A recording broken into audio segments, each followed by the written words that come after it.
continue to burn across the Los Angeles area with no end in sight. The state is already working on a plan to rebuild.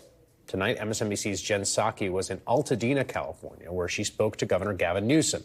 They discussed the process of rebuilding, the attacks and misinformation coming from President-elect Trump, and threats by Republican lawmakers in Congress to put conditions on emergency aid. House Speaker Mike Johnson suggested additional aid might have to come with certain conditions. Senate Majority Whip John Barrasso said he expects funding to have strings attached. Senator Tuberville even said California doesn't deserve anything, saying, quote, unless they show us they are going to make some changes. You have been here on the ground in communities for the last week. What is your reaction to the response from leaders in Washington? Well, if that's leadership, I have a different definition. I imagine would be universally felt here. It's I'm not meeting Democrats, I'm not meeting Republicans, I'm not meeting Californians. I'm meeting American citizens desperate in need, and what they need is empathy, care, compassion, understanding. They need support, not rhetoric, not strings attached. I mean, I met families who lost not only their home, but their business and their church, their sense of self, place, community. They had a Zoom the other night, and everyone broke down crying because all they wanted to do was see the faces of one another. Mm-hmm. And yet that's the face of leadership in the state, the United States of America, conditioning aid to the American people in need, politicizing this tragic moment. So I'll spare any more commentary on it, except to say I would encourage these people. They're human beings, they're parents. I respect that. Come out here, visit with these folks. And let's have a conversation after that.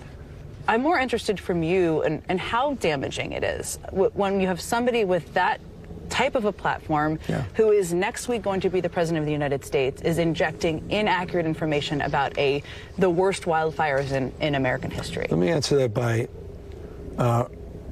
thanking President of the United States, Joe Biden, who within 36 hours supported a major disaster declaration by text.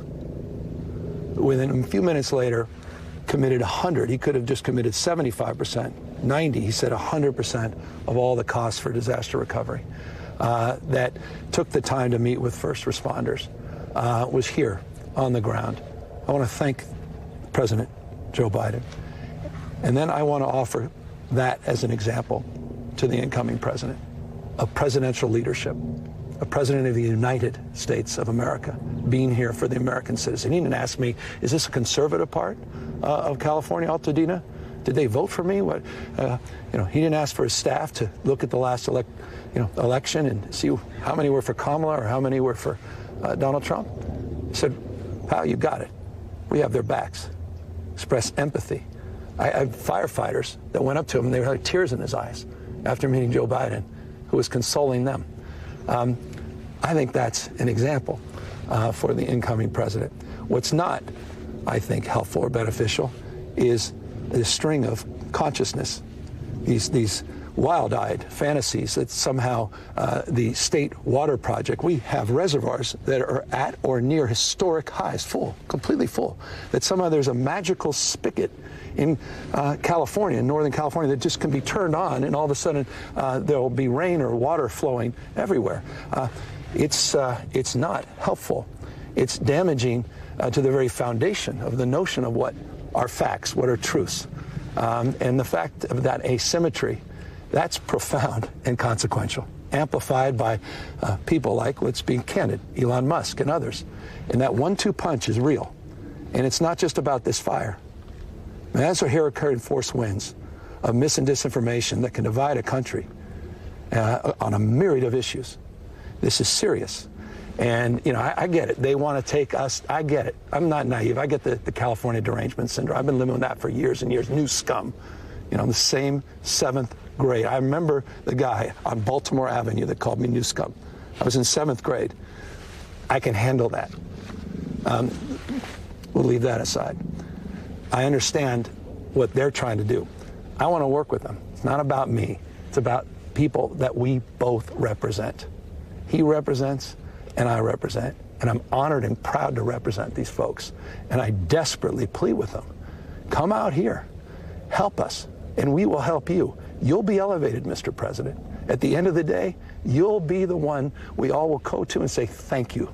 Thank you, sir. Thank you for living up to the values of this country. Thank you for having the backs of these families and these kids. I met a kid the other day, literally was driving away. Their house was on fire in the Palisades, and the young daughter said, Daddy, did you get my bunny?